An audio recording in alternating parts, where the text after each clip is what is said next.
name is Jack, and this is my 1969 Ford Torino.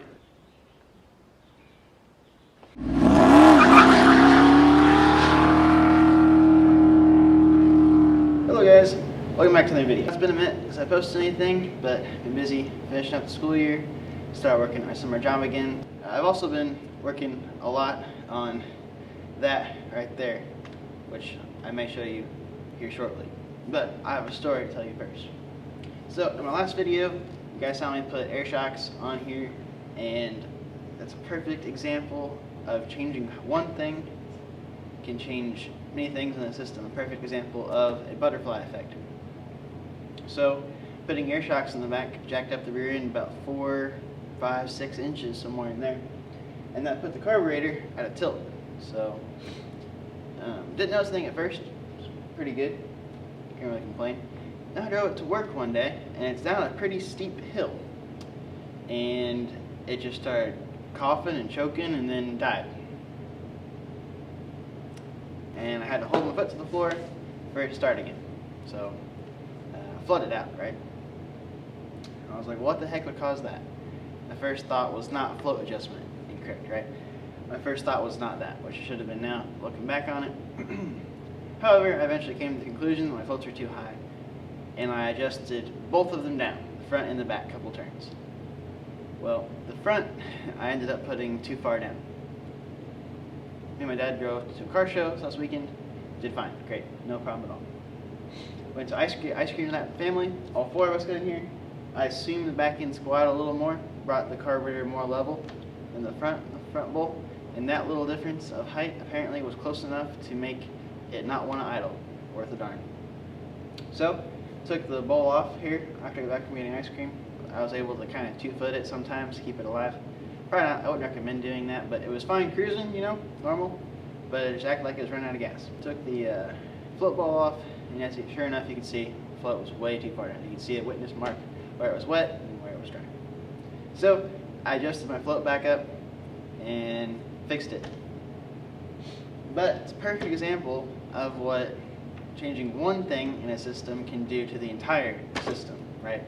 So something to keep in mind, something to think about whenever you're doing stuff on these old cars. They're very mechanical, nothing's pressurized, nothing thinks for itself, so you gotta be the thinker. Anyway, just in today's video, we're going to be making a couple little throttle changes. I found a mechanical choke linkage in my dad's old Bronco parts, so we're going to be installing that just to help us with cold starts. And then also I want to change how my return spring is mounted. Right now I have it right on the top. It puts a lot of torque on the throttle blade, the throttle shaft, and that's how you wear out your bushings really bad. So we are going to work on changing where I have my return spring. Let's get at it. First thing we're going to do is change where the throttle return spring is. Currently I have it right here, and it hooks onto here, and then it goes down to a little metal tab I made that bolts onto the same strap to hold the coil on. So we're going to change that. Because this is a mechanical linkage, no cables or anything, we can put this return spring anywhere in the system and it should affect everything the same way. So I'm just going to kind of hunt around and we're going to see where we can stick this. I'm thinking, just looking here, let's see if I can show you. So you can see here, when you pull this back, right? So if we can stick it on here somehow. Alright guys, I don't know if you can see here or not, but I attached my return spring, which will focus, to my back carb stud right here, and then to this bar part of the linkage here. And you can see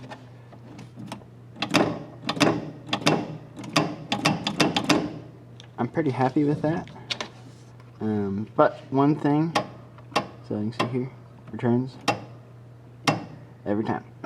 But one thing I want to point out here, whenever you do any kind of adjustment to your throttle blade position on idle, or you change your transfer slot screw here, or your curb idle screw, the one that's right in here, that little guy there, you can see him.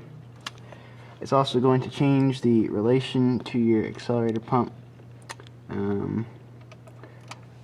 guy here, and as you can see, I messed around with it as we got home, reset my idle up a little bit, and as you can see, there's a lot of slack here, so you want to make sure that there's no slack like that. So we're going to adjust this out with the pliers. or in a flathead screwdriver, or if you had the appropriate size wrench, then you could do that too, but pliers work just as well. So I'm going to change that real quick, and then I'll call that good for the new throttle return spring location. So I got that reset back up, and as you can see, anytime you bump the gas at all, it goes down. So you don't want to be preloaded on it, because then you run out of shot, but you want it to always squirt a little bit whenever you just barely tap the gas.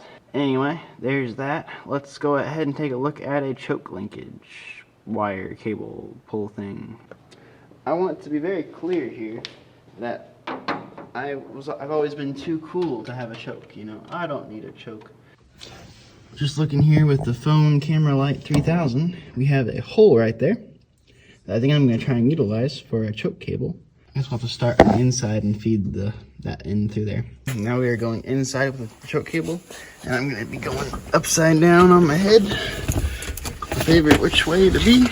I got my flashlight in such a way where we can see the hole over here. See it? It's like right there. Yep. So I'm going to try and feed the cable through that tiny little hole. Now, is this long enough? No. No, it is not. Nearly there. We're nearly there. I just gotta give it more, I guess, to figure out where to mount it later. Okay, got that tight there, the clamp part, and I got that tight on that part. So now we'll see how much leftover we have inside, and whether or not this is gonna be a secret choke that only I know about, because it's way up under the dash and no one else can use it. Oh my. That's how much we got left to work with. Okay. So yep, it's gonna be a secret choke that only I know about. So I got 4 or 9 little zip ties here. We're gonna attach it to the rest of the zip tied things under my dash. I'm gonna be sure and use about 470 zip ties. That way, the guy who comes next will really hate you because you use so many zip ties to try and take it off. That guy is probably gonna be me, but let's see if it works. Let's pull it out once and see if it actually opened the choke. That seemed to be all the way it wants to come out. Or let's see, that should be close. Let's go see if the choke closed. This will be live reaction to me seeing if the choke is closed. Oh, look, it is. Let's go open it and see if it opens all the way.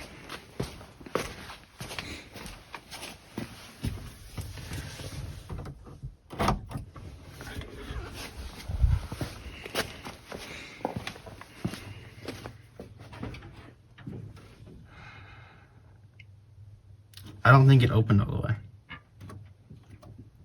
Oh, that's pretty close though. Pretty close. Wonder why it wouldn't open all the way. So I'm sitting here. Okay. Key, easy, choke, where? Oh, I found it.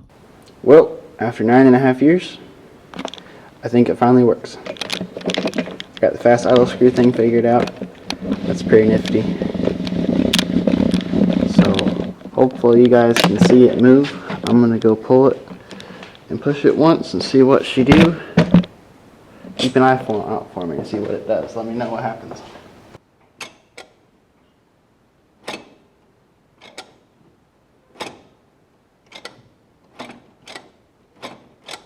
It's past my bedtime. I'm tired. Okay. That'll be it for a night here, guys. I'm ready to fall asleep. But I do think I got it figured out, mostly. I think it works. Just the race car part inside of me wants the no choke. So. Anyway, I'm gonna get some sleep. We'll finish this video tomorrow or in the morning. See you then. This is actually the first time I'm changing the oil in the car. Like, the engine's in the car and I'm changing the oil. Weird, I know. Got an old pair of shorts for a rag. I got a crescent wrench for the nut, don't judge me, pan to catch a sample of the oil, and then the actual pan ran the rest of it out. And we are going to be putting in this Wix 51515. And then for the oil, we got the Walmart SuperTech 10W40 conventional protection. But when it comes to this here, high mileage oil treatment and stop leak. Rejuvenates seals and gaskets. Helps stop engine leaks, noise, and smoking. Whew. Contains zinc anti-wear agent. Improves oil performance. Whew. Fancy right there. Okay, you're down under. Oh yeah, that's black. Dang, can't even see through it.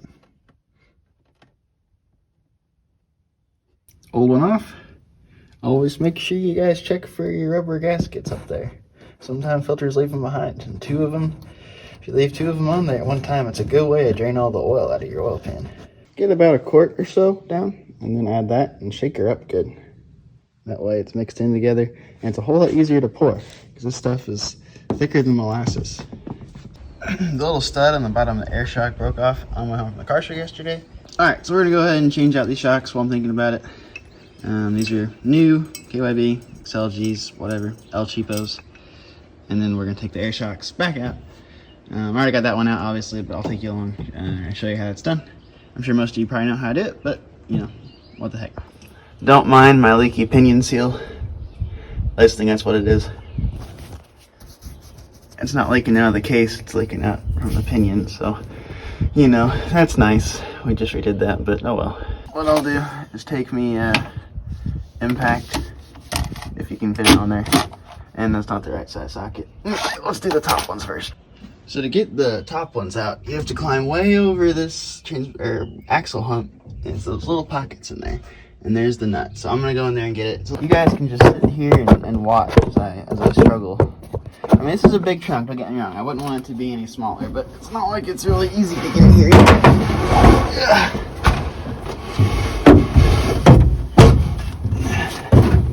And I gotta do this again too when we get the other ones on. Let's get here. Basically repeat that process for the other side, and the top, you know, rubber bushing, washer, and then nut. Tighten her down good. So I'll just finish that up real quick and I'll come back with you when we're done. Alright, air shocks are gone and the old KYBs are put back on. So now she's back to sitting low in the back. Also, I think it's the spring perch. Yeah, that's really annoying. I started doing that. I think it's probably the spring perch. Those were the eBay El Cheapo units. So I don't know if I can show you guys in here. I think it's this little doodad right here where the spring sits on the control arm. So I guess I'll be replacing on that, I guess, because I sprayed on WD-40 yesterday, but it didn't help. All right, guys, that brings this video about to a close. I just thought I'd show you guys the other car I've been working on a lot lately. This is my brother's 1974 Volkswagen Super Beetle. We're working on completely restoring it, painting it, headliner, interior, engine rebuild, the full works, make it a nice daily driver for my brother, and it'll be his first car. So that's what I've been working a lot on. I'll hopefully have some more videos out about it here soon. Anyway, guys, that'll wrap up today's video. Really hope you guys enjoyed, and we'll see you next time on It'll Run.